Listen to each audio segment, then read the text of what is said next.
Coming up on Tech News today, Google's got a new CEO, but it's an old face, Larry Page. We'll tell you what's going on with that. Also, HP's shaking up its board and bringing on ex-gubernatorial candidate Meg Whitman. And the FCC gets stabbed in the back at 2 Verizon. All that and more coming up. Netcasts you love. From people you trust. This is TWiT. Bandwidth for Tech News Today is provided by Cachefly at CACHEFLY.com.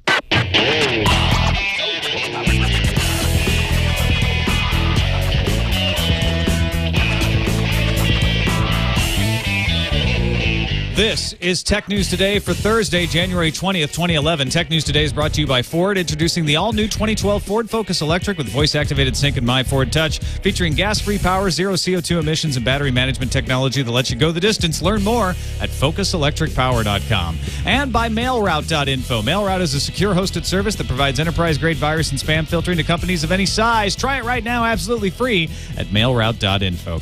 Welcome to Tech News Today. I'm Tom Merritt. I'm Dr. Kiki. And I'm Jason Howell. And we have collected the best stories in technology for you today. Lots of late-breaking stories today. And the best journalists and hackers at large to tell you all about them. That's right. Joining us on the line, Don Reisinger, freelance technology journalist.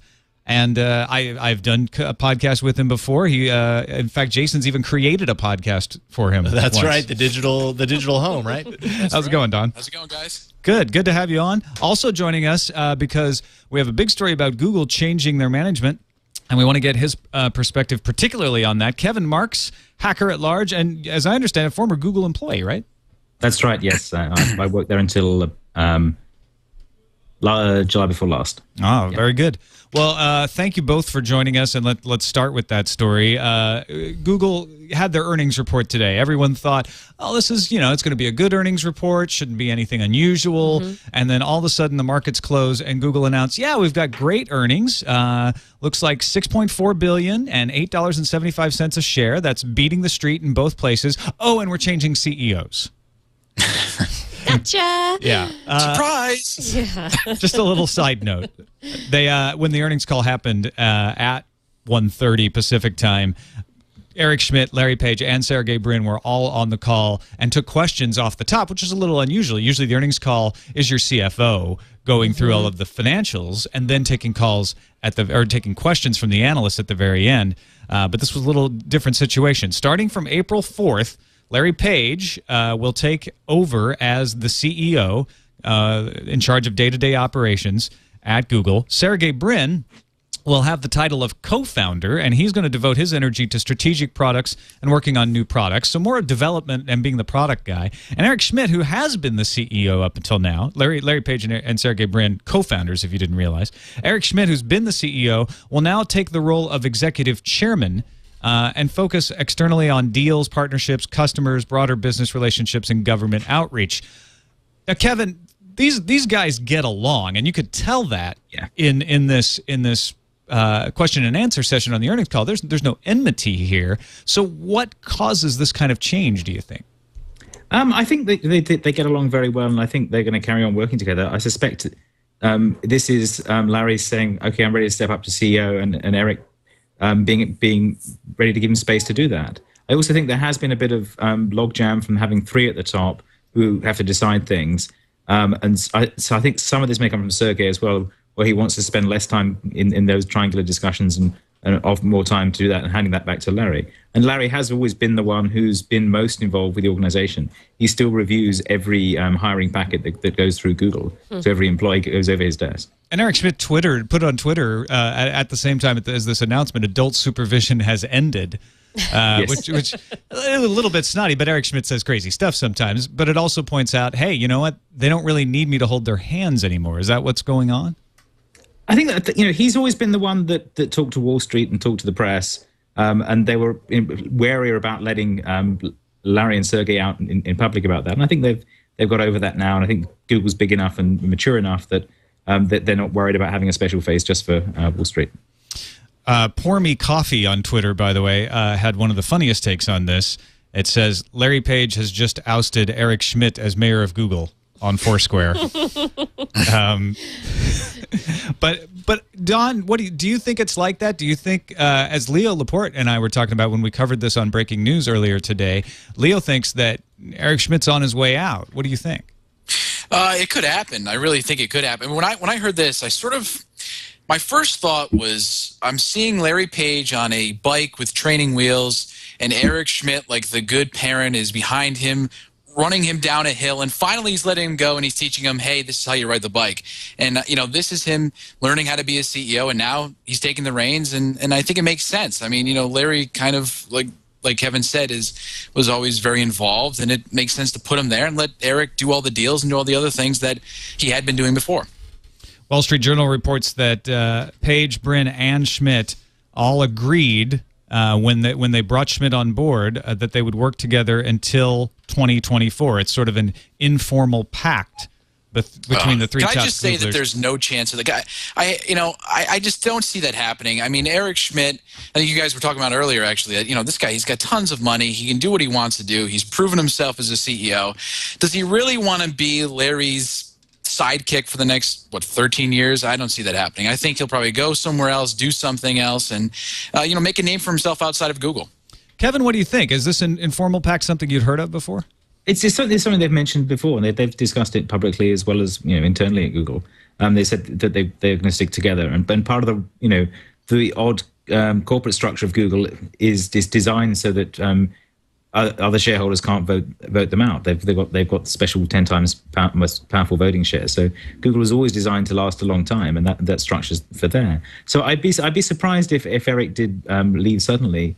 I suspect he's going to spend more time on regulatory stuff and those kinds of issues in Washington, and leave the product and day-to-day stuff to Larry and Sergey more. He may end up doing a political thing, but I think he's comfortable there. I don't think he feels like he has new worlds to conquer. Google's a hugely successful company. I'm just wondering where this is going to leave the direction, where Google's direction is going. Eric Schmidt had a statement out this morning as well, talking about going in the mobile direction, and that Google was going to be focusing in that. Is that with Larry stepping up, is that going to continue to be the focus, or is this something that the three of them have agreed is the direction that Google's going to go, or now that Eric is going to step to the side, is there going to be something different going on? I'd say that they're going to stick to that. There's what he said was all their key initiatives were mobile. Sergey on the earnings call briefly said that he was working on social search, and there was a long way to go with that, and it was 1% along or something. One of the but mobile is the key to that as well. One of the key things that Android gives Google is sort of very direct access to who you call, who you text, who you talk to. So a very, very direct social graph. And as more and more phones have Android, Google gets more and more of that data. So they've got that stuff there based on actual usage, not on who you decided to friend. So that's something that they'll be able to build on over time, I'm sure. I wouldn't expect to see too much change in the direction of Google, because these guys have been all three sort of figuring out that roadmap. But one of the things that was speculated was that the idea of doing business in China, maybe a few other decisions that Eric Schmidt pushed for, Larry and maybe to a lesser extent Sergey were not all that comfortable with. Do you think that pushed Larry to say, look, I want to take over more, I'm ready for this? I think it's possible. I think that when three people are in charge or three people are making decisions, it's difficult. And I think that with Eric at the top, or he was at the top, I guess, CEO, maybe he had a different outlook. I think he's more executive-like than Larry and Sergey might have been, and maybe that contributed. It's possible. And just going back real quick to what Eric Schmidt might do and what Kevin was saying, actually, I think makes a lot of sense in terms of going into politics and getting more invested in that, because, Eric, I think he's on the President's Science Technology Council, and he knows the president very well. Maybe that's where he's looking towards the future. He wants to get more involved in the legislation of technology and less in terms of running the company and all that. So it's a possibility. Kevin, does that sound right? Does that sound like the role of an executive chairman? Yeah, and I think that's he was chairman before. A lot of this is just like they're taking away some of their titles, right? They were, if you look at the Google execs page, they were both co-founder and president, Larry and Sergey, and Eric was chairman and CEO. So they've just, I'm not sure if they're still going to be president or what they've done with that, but he already had that role, was chairman of the board, and doing that, he'll continue to do that. So there'll be some continuity there. But I suspect this will mean that he'll spend less time doing product reviews and those pieces, because any big launch from Google has to go through basically a founder's review, a review by the three of them. Or at least it was when I was there 2 years ago. And I think part of what they're trying to do is streamline that now, so that they aren't the gating factor and everything anymore. Well, yeah, I mean, it's hard to stay agile when you're that large. I'm just wondering overall what effect this is going to have on public perception of Google, switching CEOs, how people are going to take this. Recently, there's been a fair amount of talk, I think, of people talking about the decline of Google. And so what is this going to do, and what is it going to change? They're that successful and that large, people can start talking about their decline. Yes, exactly. Yes. The rise and the fall of the great Google, exactly. Yeah. Well, the parallels to look at immediately are Jerry Yang stepping in as founder of Yahoo, co-founder of Yahoo, and becoming interim CEO while they looked for a replacement, eventually replaced by Carol Bartz. And that happens very often. That's not what's going on here, because that was an interim title. This is not. Larry Page is not an interim CEO. Nope. He's taking over. The other parallel I thought of, and I'd like to hear what you guys say about this before we move on to the next topic, is Ballmer and Gates. Bill Gates became chairman but stayed at the company, and Steve Ballmer took over as CEO. That seemed to work very well, even though it was so-called a diminished role for Gates. It allowed him to focus on product development a lot more, although Gates was the founder of the company. In this case, it's the opposite. The founder is coming in as CEO, and Eric Schmidt, who was brought in more in a Ballmer-type role, Ballmer was the founder of Microsoft too, but Ballmer was there early on. Sure. And, so Schmidt was there very early on as well. Yeah. No, Schmidt was brought in as the CEO for them to go public with, right? It was a sort of classic venture. But you're saying Ballmer was in the Ballmer was like in that famous photograph. He was in the room with them when they were coding. Yeah, I see what you're saying. He was brought in quite a bit earlier. Yeah, so it's not quite the same thing. I think with Google it was okay. You guys need a sort of big name CEO to take Google public. Back then in 2000 and 2000, Eric joined. I think 2004 they went public. 2001, I think, is when Schmidt joined. And that was that's the sort of the classic venture capital thing of you guys are too young to be the CEO now, and that's something that that maybe has changed a bit. But certainly, Larry is now 10 years older. He's had 10 years of experience running and growing this huge company along with the others, and I'm sure he's comfortable stepping back into that role. And I'm sure he'll do fine. He's got a really good long-term vision, Larry. He's very good at looking at the big picture and not getting too bogged down in the day-to-day. And I think that'll continue to be true. I hate to be the guy to say this, but is there an ego thing here? I mean, is this Larry looking at Eric and saying, look, this guy's running the company that I helped found, and I want some of the accolades. I want some of the attention that Eric's been getting all these years. I mean, is it an ego component? It's possible. I don't know. I mean, I think it's easy to say, they're all friends and they're doing this because of that, but Larry has the money, he has the expertise, he has the respect, but does he want now the respect of being an executive that people can respect on the same level they might respect a guy like Steve Jobs? No, Kevin? Yeah, not. I don't. Steve Jobs is very different. Yeah. Steve Jobs is very much the sort of charismatic figurehead, and really none of these three are. They're not that sort of. They don't have that presence and the ability to dominate that Jobs has, and you can see it in the style of the company. Google is a lot more consensual. Part of it may be that there are a bunch of other executives at Google who are like, okay, there's never any space to move up here because you three are all at the top, and there may be some of that in it. Maybe thinking about how they can bring other people on because they've lost people to Facebook, for example, over the sense that there isn't space to move up at Google, perhaps. Sure. Yeah. No, that's a very good point. And I think these guys do really get along, although that doesn't mean there couldn't be a little bit of ego in it as well. And it's quite likely that this may have been the plan all along, that at some point Schmidt would allow Larry to take back over once he has learned it. I get a little bit of that feeling, especially with that Twitter posting. But yeah, and it has been said before, many corporations, people can run a company up to a certain size and they just don't have the skills to run and grow a large corporation. You bring somebody else in who has that experience, and maybe, that's what Eric did, and now it's time for Larry to step Larry's back like, in. I've learned how to run the big corporation. I can do this now. I can drive. I can take over the wheel. I've had my nap. Yeah, I'm Well, that was done. the- I'm done driving the Tonka truck. I'm now ready for the 18-wheeler. Yeah.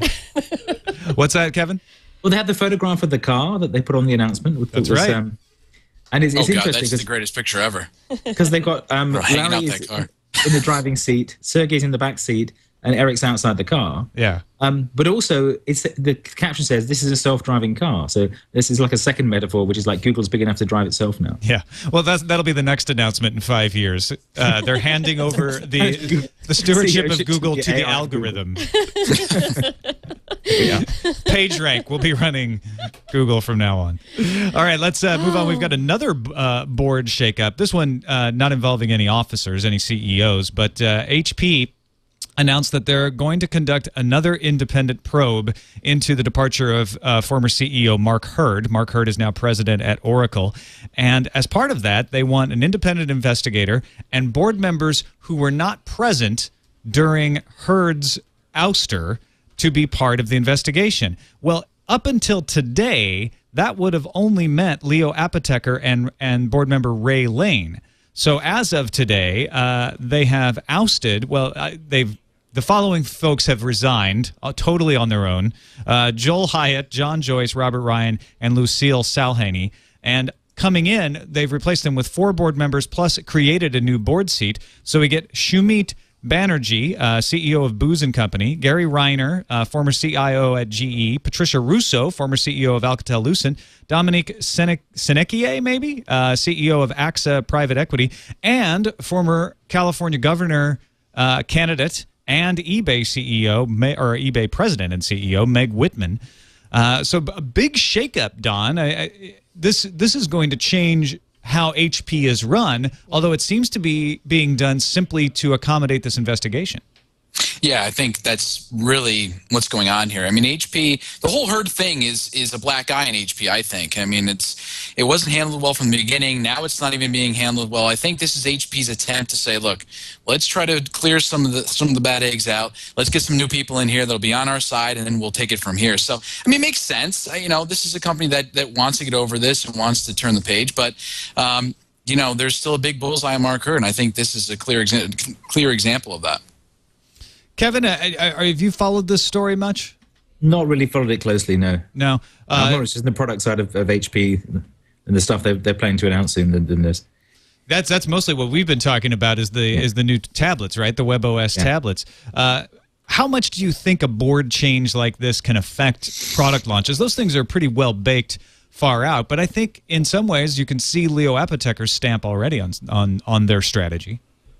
Obviously it potentially can, but more in the way that it may find that if somebody's had a champion inside the company and that person leaves, then it can be different processes there. So it's going to be interesting to see what they come out with and how can they keep WebOS up with Android and iPhone. I think that's a huge challenge.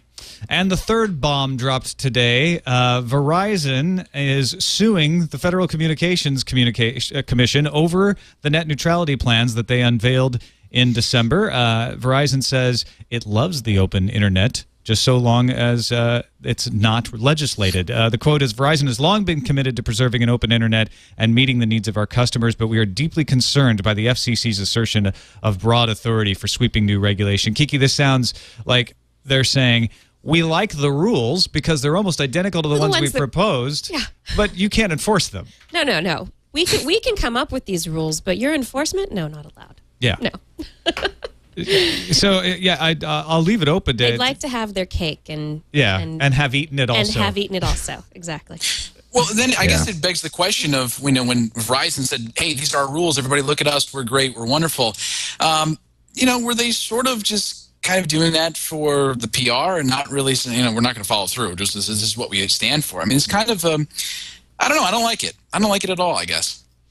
Yeah, no, it's definitely, a fishy move.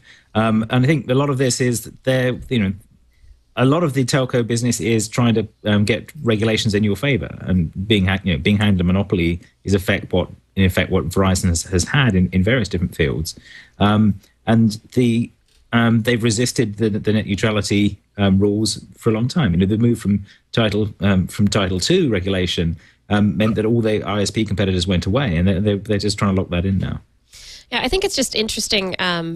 Maybe it's a perspective of they'd like to be able to say what they are going to do, but then just not have the regulation around it at all. So we will give you these. Look at these awesome ideas that we've come up with. Aren't you happy with what we've come up with? But don't give us the actual government regulation. We'll do this. Maybe they're thinking to themselves, we're going to do this. We came up with these ideas. We don't need your regulation. Well, then that joint announcement with Google should have been pushed as a self-regulation platform. Right. Rather than being presented to the FCC. I mean, it seems like a little bait and switch. Yeah. And at the end of the day, I mean, if we look at what these companies have done, should we allow them to self-regulate? I mean, have they done enough for us to say, you know what, I think we can trust you guys, and I think you'll do exactly what you say? I mean, I don't see a history with Verizon or any other company in that space doing that. So I think government stepping in and saying, you know what, maybe we do need to regulate things a little bit. We need to make sure that you follow through on what you say is what we need, and not allowing these companies just continue to do what they want and say, but no, we're really going to do this, but not really go all the way with it. Right. I mean, the better regulation is structural separation. I mean, that's what's worked in Europe, where you have a separate company that's responsible for the low levels of the net, and that can't be the same company that runs the high level services. And that's how the UK works. I was at BT until very recently, and BT is structured that way. There's a piece called OpenReach that is the lowest level of the network, and then there's BT that runs the services on top of that. And OpenReach has to sell connectivity to anyone else at the same price it sells it to BT and on the same terms. And that means that there's a very competitive ISP market in the UK. And this is common across Europe, and the US is different because you have these hugely vertically integrated things, and they hand out a local monopoly. So Verizon has most of the East Coast, and Comcast has most of the West Coast. And therefore, you don't have a choice of who you can get connectivity from. And that means that, and also that they then, they'll only sell you bundled services. You can't switch between. And that is the sort of structural problem. And so the net neutrality regulations are trying to patch over that with detailed rules, whereas actually separating it structurally makes a lot more sense. Bob Frankston, the co-creator of VisiCalc, was talking with Leo and I yesterday on triangulation, and his point is to say we don't need net neutrality regulations, and we certainly shouldn't trust the ISPs. And talking to him, I became more convinced that this is a roads metaphor, and that the highways and byways of the internet, we have lots of capacity. It's just not being used to the proper amount because of all of these monopolies and the fact that the companies can't make money on selling bits. And that's why they want to have this vertical integration, and that's why they want to pile all these services on top and have these monopolies. But if you have those wires open for everyone to use, it's actually better for everyone. Well, they do make money on selling bits. I mean, that's a fiction. But they want to tax other things as well. But the thing is, I've often said that people are worried about commodification, but a commodity business means that you've got an established price that people are willing to pay, and that's actually a valuable business to be in. If you're not in a commodity business, you're in a fashion business, and that's much harder to deal with. So I think there's bits of the telco thing that belong as commodity businesses that. They're not, they may not necessarily have regulated prices, but as long as they have consistent prices to anyone, that becomes important. So you think they make enough money on bits? I mean, I think what Bob was saying is, sure, they can make a little bit, but not nearly what they can make selling services and content. Right, but that so separate the two. There are different kinds of businesses, and they're run in very different ways. Yeah, I definitely agree with that. All right, let's take a quick break and thank our sponsor, Ford, makers of the 2012 all-new Ford Focus Electric with voice-activated sync and My Ford Touch. The 2012 Ford Focus Electric is an all-electric vehicle, no gasoline engine. It's powered by a lithium-ion battery with a high capacity, recharged by plugging it into a 120-volt or 240-volt outlet, has regenerative braking, offers a miles per charge that's competitive with the other electric vehicles on the market, and provides more than enough driving power between charges for most work commutes and getting around town. And it might even be cheaper than gasoline, depending on when you charge it and what the electric rates and gas rates are in your area, especially if you charge it at night. The all-new 2012 Ford Focus Electric features sync with My Ford Touch, which responds to voice commands and touch controls for battery management, as well as, of course, entertainment, climate control, phone, and navigation. You can easily make calls, play music, and manage your battery on the go while you keep your eyes on the road and your hands on the wheel. Sync understands more than 10,000 voice commands in total, so you can stay connected. Learn more by visiting FocusElectricPower.com, and thanks to Ford for supporting Tech News Today. What started the day as our top story It was way down the and list. then got pushed down the line Nobody cares about it anymore. was the report. Yeah, does anybody care? Google's got big elbows. Yeah, That's all. Spotify has finally signed a U.S. record company. Spotify, very popular in Europe. It's a music service that allows you unlimited streams of music, and they also sell memberships as well. And they finally signed Sony, according to reports, although Spotify's not talking about it. This is big, but is it big enough? They're not talking about it because they're not going to launch with just one record company. Right. It'll be like a radio station that only plays the same song over and over and over again. Not having at least 2, maybe 3 of the major labels signed means that they just won't have a good library of music to pull from. So they need more. We always want more. I think Universal Music would be the best. Yeah, I think 3 is a pretty good launching point. I think, like you said, with Universal, Sony, and at the end of the day, I think even if you can tie EMI in there or try to get, at least 3. I think 3, you go to the market with a lot of content, plus you have all the independent labels that probably can strike pretty good deals with. And I think they're offering a pretty compelling service. But, is one deal a big deal? I used deal twice. That's okay. But, yeah, I think it's a good enough. Deal but squared. Let's move on and let's deal squared. But let's see more. And I hope that's something that's going to happen in the next few months. Yeah, I think that's why Spotify's not talking. They're like, we want to have all 4. And Greg Sandoval makes a good point on CNET, which Kiki just made as well. If they get Universal Music, that gives them over 50% of the music in the United States and probably would help them to sway the other 2 big companies to come on board. They probably have indie records already signed on as well, indie companies. I keep saying record companies, and I feel so out of date. Music digital providers. music entertainment providers. So anyway, we'll keep an eye on that. But people are very excited to get Spotify in the United States. And Is iTunes holding it back? Well, I don't know. No, I think the fear that iTunes put into the music industry might be holding them back. And in fact, according to IFPI, the International Federation of the Phonographic Industry, hey, now I don't feel so bad calling them record companies. The phonographic industry says that digital music revenue has grown 1,000% since 2004, but only 6% through 2010. So the sales growth is slowing dramatically. And they need more services like Spotify. Yeah, and if they can get royalties or get some amount of licensing fees from the use of the music in services like Spotify, it's just going to add to the money that they bring in, so that people don't have to. They don't have to rely on those direct digital downloads. Yeah. Also, I'm slightly suspicious of those FPI figures, though, because I'm not sure if they count everything or they just count the ones that are going actually through the labels. They don't count the pirated ones. Well, no, but they don't count the ones bought direct from the artist, is what I mean. Right. In other words, does that stuff get reported through? There's a great secondary market. I do know it does include subscriptions, which I wasn't sure. I thought maybe it was only counting downloads at first, but it does count revenue from subscriptions, which helps. But that's a good point, Kevin. Mm-hmm. They may only be counting phonograph record sales if they're the phonograph industry. I kid, but that is a very good point. That's the thing that's happened to the music industry is that the revenues overall have gone up.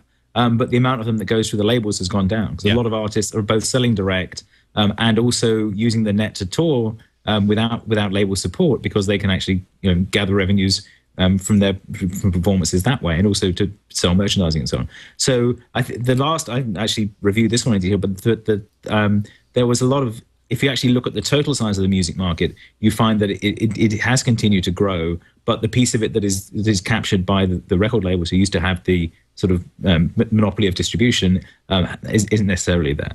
Which is one of the key points that gets left out of the debate over piracy quite often, which is what needs to be done for intellectual property is to make sure that we have the ability to innovate, not prop up someone's business model. And if the overall music revenue is growing, then is that okay? Is there any negative effect? And that's probably a debate for another day, although it applies to our next story here as well. The RIAA is getting in a tussle with ICANN over proposals for generic top-level domains. These are GTLDs, so-called, that would allow anyone to create a TLD. So instead of saying, well, there's .com and .org and .info and .biz, and we'll add them as we go along, GTLDs could be applied for by anybody. So you could get .kiki. And I could control all the .kiki websites in the world. Now, they've already created a draft offering 4 grounds for objection. So, for instance, if I try to register .coke, Coke might have a problem with can that. come in and say, well, wait a minute, that's a trademark of ours. Or Central America. Are you, yes, are you a Colombian, or are you trying to steal from us? And I will say neither. I'm really into pig iron, and that's what I wanted to do with that. But there are 4 grounds for objecting. One is confusion. It's confusingly similar to an existing one. So if I wanted to get .com, that's not allowed. That's too confusing. Legal rights infringes on the rights of the protesting group, and that's the one where the RIAA is saying, wait a minute, we need a better procedure for this. Morality and public order and community objection are the other 2. But the RIAA is saying, the way we can prove a legal objection is bad. The objector must prove that there is a likelihood of detriment to the rights or legitimate interests of its associated community and the broader internet community. It goes on to say an allegation of detriment that consists only of the applicant being delegated the string instead of the objector will not be sufficient for finding material detriment. So if the RIAA, as they say, we're afraid that somebody might register .music, that's not us, and then use it for piracy, that's just saying somebody else might get it besides us. That's not grounds. RIAA is saying that should be grounds. Well, then you could argue that maybe it's somebody that it's, RIAA is just here in America, right? The Americas. So what are we talking about? What if recording industry of Africa? Then you or get Denmark? then you get IFPI involved. Yeah. And they'll probably make the same objection, right? Yeah. And this opens up a whole can of worms. It's not just the music industry, but it's all kinds. It's the movie industry. Where do we go from here? How do you handle this? I think, in as much as the RIAA, let's just say I'm not a big fan. As much as I'm not a big fan of those guys, I think they sort of make a point here. I think I can see both arguments at the same time. What do we do if it's .music and the Pirate Bay goes, hey guys, we're just going to take this. Where do we go from here? So I'd be really interested to see where this goes, because I think both sides have valid arguments, but at the end of the day, something needs to give, or else there are going to be all kinds of these debates going on the next, few years. Oh, yeah. I tend to think that this is the RIAA trying to make, as they have been with all intellectual property rights, trying to make it very easy for them to stomp on people they don't like in their efforts to quixotically stamp out piracy in a world with infinitely copyable files where it's almost impossible to stamp it out. They look at this and say, we want a very easy way to object to any generic TLD. In other words, we want special rights. And I don't think that that's due. I think if someone did say, we're going to register .music and we're going to fill it with pirated sites and that's all, that they could object under this clause. I don't think the clause needs to be changed. No. Well, it's like what they've been doing about seizing domains. where they went Very similar, used yeah. extra legal means to seize domains, which they thought were pirating, and the government went along with it. Yeah. And then they realized, as usual, that their own people have been handing out the music to those people because it was promoting the songs. These are not people you want to give extra legal powers to. You want to make them go through process. Which is why everyone's upset about COICA, the Counterfeiting Online Act that's trying to make its way through Congress, that would say all you got to do is go to a judge, basically like getting a warrant to shut down any site you don't like if you say they're infringing. They're infringing. Oh, okay. All right, finishing up with a couple of Apple stories here. First of all, Apple is making it more difficult for iPhone 4 owners to open up the iPhone 4 if they wanted to do DIY repairs. Now, that will void your warranty anyway, but just to make sure you don't void your warranty, they are replacing the Phillips head screws with something called pentalobe screws. And a pentalobe screwdriver is almost impossible to get a hold of. Not only are new iPhone 4s being shipped with pentalobe screws, but if you take your iPhone 4 into the Genius Bar at an Apple store, they will replace the Phillips head screws with pentalobe screws. The bastards. I've actually had some battles with Apple over the years. Not actually with Apple, but with Apple products taking apart. I used to have I still have an iMac. I actually took it apart for the third time a few months ago. And you needed these. You had some parts that you can use a screwdriver. Other parts you have to use the Torx screw, like a T8 and a T6, or I can't remember. Those aren't that unusual. A lot of electronics find use them, those. though. Yeah. Right, but it's such a pain to take it apart, and it's that's why I typically have my desktop and I'll build that myself, just that way I can pop in, pop out. But the iMac was really an issue for me because I wanted just to put a new hard drive in, and it was a nightmare to do that. Actually, I wrote about it a couple years ago on CNET. If you want to go back to the Digital Home, it's on there somewhere. But and I talked about how to take it apart, and it takes about a half an hour to do it, and in the process you need to figure out where all these little screws went. It's just a nightmare, and this is more the same. That I get it. I understand why Apple wants to do it in the end of the day, but as far as I'm concerned, I like when things are easier to take apart and they're easier to tinker with. I know what I'm doing. We all know what we're doing, and I think a lot of people out there know what they're doing, and so why not let us do what we want to do? I think there are a lot of people out there who are going to do what they want to do, regardless of the pentalobe screw. You get something that's a pointy star shape that has 5 points that fit right inside of that pentalobular structure, it's actually, and you'll be able to open it. It's actually quite difficult to get something that'll work there, but iFixit has done it. So you're absolutely right. You find something that is adequate. Right. Not exact, but adequate. They've got you can hack it. A kit for iPhone 4 owners with a small driver that can remove the pentalobe screws. Now, the pentalobe driver isn't perfect. The tip is more star-shaped than flowery, but it can remove the screws. Problem is, when it removes... Can't get them back in again. Yeah, exactly. Once you've pulled them out, you've ruined the screws with this driver. So, iFixit gives you more Phillips head screws to replace the pentalobes that you damaged when you pull it out. They thought of everything. And if you're a MacBook Air owner, because you also get these pentalobe screws on the MacBook Air, iFixit is offering a 5-point screwdriver that's also more star-shaped but can remove the pentalobe screws, and it doesn't damage those. Those you can put back in. So once again, just kind of like with piracy, the hackers will find a way around whatever you put in their way. I don't think I'd want to take this apart. I'm feeling the MacBook Air here and going, no, I really wouldn't want to try and fit this back to get stuff into something this thin. That's fair enough, but there is somebody out there who does. Yes. Absolutely. I've already thought about it. Apple's also released another version of iOS 4.3 beta. We talked a little bit about it yesterday, but 9to5Mac is reporting they found a folder called Media Stream deep within the new beta. This folder has some information about photo streams to which users can subscribe and share among friends. This combined with the previously known Find My Friends folder that were available in a previous iOS beta make it look like iTunes is building some sort of connected social network. And that they, probably not in 4.3 the way this stuff is buried, but maybe in iOS 5 will launch an advanced ping that involves MobileMe and photo streams and being able to track your friends while they walk around with their iPhone's GPS in their pocket. So actually making ping usable? Yeah, you could actually ping your actual friends and not just songs. Yeah, that would be better. It would be better. I think it's good. I think they do need to delve more deeply into the social the social network stuff. They're being left behind. And if they really do want to create an environment that is conducive to them selling all of their content that they've got online, be it apps, software, or music, movies, whatever it is, the social network is really a great direction to go for that. It's probably what they're going to do at that North Carolina data center. Everybody's been wondering what they're going to do with. Make it social.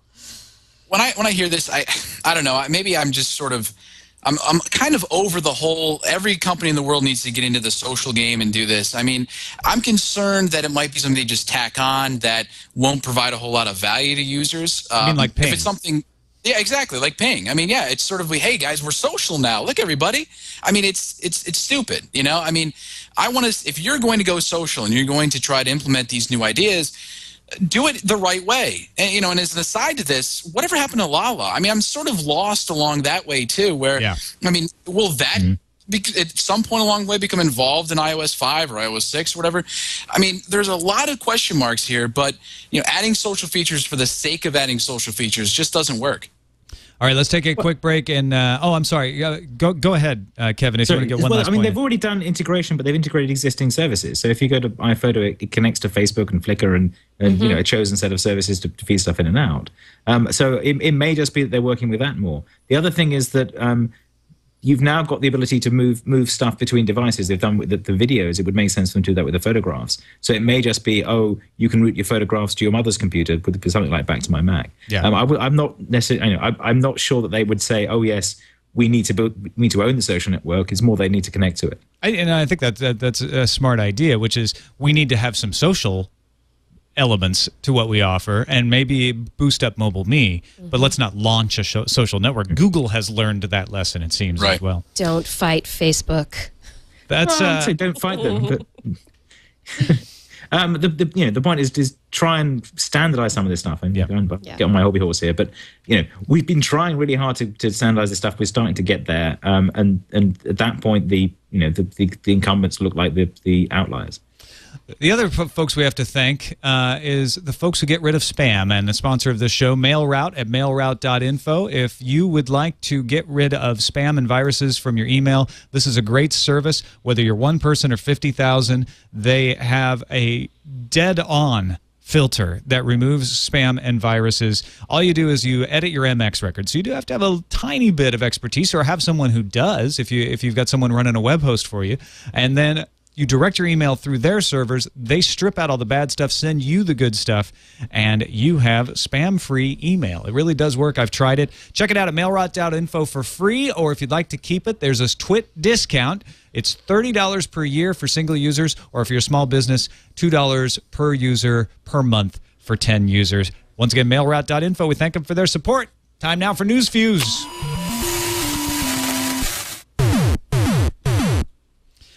Congregate with a K is the app that lets you play free games on Android and is also GameStop's little partner in their toe in the water of a digital storefront. It has also been yanked from the Android marketplace. Google says that app stores are not allowed in the marketplace. Congregate says their service, which allows online games to be cached for online play, should be no different than, say, the Kindle app, which lets you buy books and cache them for offline reading. Google says games are apps, books are not. You're out of here, Congregate. You are out. That's right. Google began testing number portability for Google Voice today, although not every user will see the option, and Google says it will only be there for a limited time. The settings link points to a page that checks whether the number you want to use is portable, and if it is, you can pay $20 through Google Checkout to get the process going. That was also a top story earlier in the day. Just one word about that one. Or two words about time. Done. And I want to see that. Amazon has agreed to buy online movie rental service LoveFilm. The American internet retailer, which already had a significant stake in the London company, said LoveFilm had a productive and innovative future, and the move is largely going to be seen as a defensive ploy against international expansion by the U.S. video streaming giant Netflix. Could LoveFilm go head-to-head with Netflix all across the globe? Could we get LoveFilm in the United States? Could there be a price war in the UK when the Netflix expands into Europe? Stay tuned and find out. I'm scrolling down. I have a little tiny screen. Apple isn't as transparent as it could be when it comes to the effects its suppliers have on the environment and worker safety, according to a Chinese environmental group. The Institute of Public and Environmental Affairs, IPE, published a report, Chinese language PDF, on Thursday ranking Apple and 28 other companies when it comes to taking responsibility for supplier conduct, with Apple coming in dead last on the list. Ooh. Ouch. Cyber criminals have fewer ways to attack Microsoft Windows and sent less spam in 2010 than in 2009, according to Cisco. This is the first ever decline of spam from years to year. The networking giant Cisco released their State of Internet Security yesterday. Bad guys seem to be focusing more on attacking mobile devices, they say. Wonder if we can get better security for those mobile devices. Yeah. Motorola is not backing down in the war against you using the device you bought the way you want. They will continue to use eFuse, their attempt to disable Motorola CPUs if unauthorized software is detected. According to Motorola's own YouTube channel, if you want to do custom ROMs, then buy elsewhere. We'll continue with our strategy that is working. Thanks. Many people are going to say, okay. Okay, we will buy elsewhere. All the comments on that thread, I believe, say that. Yeah. A team of security researchers have created a proof of concept Trojan for Android handsets that's capable of listening for your credit card and PIN numbers as you speak them, or even getting them while you type them, and relaying them back to the application's creator. SoundMinder sits in the background and waits for a call to be placed. When triggered, the app silently records the information, whether you're punching it in or speaking it, and then turns the relevant numbers from a sound recording into a number. Scary. You'd T-Mobile. have to install it, right? You'd have to have said You yes. have to be tricked into installing the application, Proof of like most concept. malware. Exactly. If you're very careful about that, then you won't. But if you install pretty much anything that comes along, be careful. Yeah, and there are a lot of apps out there that, you have to just accept what they want you to download. Yeah. And there's And no we're knowing seeing a what's- lot of this. We're seeing a lot of this proof of concept stuff with Android lately. I think you're going to see a lot more of it this year. So something to keep an eye on. Absolutely. T-Mobile USA CEO Philip Hum confirmed today that 4G HSPA Plus versions of the T-Mobile Sidekick and the Samsung Galaxy S phones will be coming soon, according to a slide presented at a press breakfast today. Quote, "We will launch as new the Samsung Galaxy S 4G, and coming soon will also be a Sidekick 4G. Everybody knows the Sidekick, and we're going to relaunch the Sidekick and bring it as a 4G device, Android-based, into the market." That's apparently exactly what he said, according to PC Mag. So there we go. Thanks. All right, finishing up with Twitter is getting sued by a company called VS Technologies, alleging that it infringes on a patent of theirs entitled Method and System for Creating an Interactive Virtual Community of Famous People. That's right. Twitter is for the famous people. So I guess if VS Technologies were to win this patent suit, Twitter would just have to kick off all the famous people. Yeah, you get rid of the famous people, and then there's no more infringement. Awesome. And then Twitter, the founders of Twitter and everyone else have to go find jobs. Right. So basically, they're saying all your famous people belong to us. I think that's what That's they're right. saying. Yeah. Pretty much. Make your time. Nice, Jason. On to the calendar. A Facebook app for feature phones has launched, according to MSNBC. So if you are not on a smartphone and you listen to this show and you rail against us only talking about smartphones, hey, look at that. You got a Facebook app now. Samsung Vibrant is getting Froyo, says Samsung. It's going to come on January 21st. So stop with your conspiracy theories, everyone. The Big Four carrier CEOs are scheduled to get on stage at the CTIA 2011 keynote. This is the first time that all four CEOs, T-Mobile, AT&T, Verizon, and Sprint, will share a stage. CTIA begins on March 22nd, so that might be a candidate for some special coverage. HTC is going to launch their Flyer tablet in March. They're thinking it'll be a way to beat the playbook, the BlackBerry playbook. We haven't seen much of the Flyer, but Digitime's reporting that will happen in March. BitTorrent inventor, I always want to call him Bram Stoker. Bram Cohen although he is rather pale, is demoing a new P2P live streaming protocol that he's hoping to launch later this year. In other words, a way to stream live video across the internet using P2P rather than just downloads. He says you can do it now, and lots of people have, but he's trying to make it work right, make it work perfectly, and get rid of as much latency as he can. So we'll keep an eye out for that. And Amazon sent emails, I got one today, to people who have pre-ordered the Star Wars Blu-ray discs saying we now have an arrival date. They should be shipped and arriving at your house September 27th. You may actually get it. Yeah, I may actually do that. All right, on to the voicemails. 260-TNT show is the number to call. We got this call from Orlando, which he thinks can solve this whole thing about H.264. Hey, TNT crew, this is Matt in Orlando. I've heard all the pundits discussing what Chrome dropping H.264 or whatever, that whole situation. If Google is all about free and open, they should buy the H.264 codec from MPEG LA and make it open source. Put your money where your mouth is, Google. Open source it. The whole world can use it free forever and ever and ever until the next codec comes out. Love the show. Okay, when I first heard this, my first reaction was, well, MPEG LA, obviously he doesn't realize that MPEG LA is made up of many different patent holders all pooling their patents to create a single licensing agreement. And so trying to buy those patents from everyone would be very difficult and very expensive. And then I thought, well, wait a minute. Google is got a lot of money. They're Google. They could do that. If anybody could do that. Exactly. It's so crazy. Just buy it, Google. Could it work? Is there any shred of a chance that Google could buy H.264? I'd be really surprised if MPEG LA would sell, because their whole reason of existing is to do this. Whereas, buying VP6 and open sourcing that made a lot more sense. Yeah, it was a lot better buy. And also, when they bought Onto, they got a bunch of codec engineers as well, which is the other part of the acquisition. They've got a good team of people who are writing codecs there now. Whereas if you just buy up the patents from MPEG LA, then you just get 264 patents. Great, but all you're doing then is saving like Microsoft and Adobe and Apple, $6.5 million a year. Don, did you have? Oh yeah.